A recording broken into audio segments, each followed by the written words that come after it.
సంతానోత్పత్తిని పెంచడానికి ఏ హార్మోన్లు అవసరం? సంతానోత్పత్తికి ఆహారం మరియు వ్యాయామం యొక్క ప్రాముఖ్యతను తెలుసుకోండి.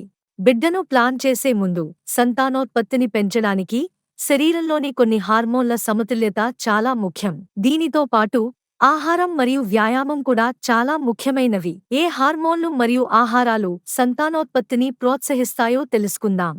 మహిళల్లో సంతానోత్పత్తిని ప్రభావితం చేసే ప్రధాన హార్మోన్లు. ఈస్ట్రోజెన్ ఈ హార్మోన్ అండాశయాలలో గుడ్ల అభివృద్ధిలో ముఖ్యమైన పాత్ర పోషిస్తుంది. ప్రొజెస్టెరాన్ ఈ హార్మోన్ గర్భధారణకు గర్భాశయాన్ని సిద్ధం చేస్తుంది మరియు గర్భధారణను నిర్వహించడానికి సహాయపడుతుంది. అధిక బరువు లేదా తక్కువ బరువు రెండూ సంతానోత్పత్తిని ప్రభావితం చేస్తాయి. ఒత్తిడి హార్మోన్ల సమతుల్యతను దెబ్బతీస్తుంది. క్రమం తప్పకుండా వ్యాయామం చేయడం వల్ల శరీరం ఆరోగ్యంగా ఉండి సంతానోత్పత్తి పెరుగుతుంది.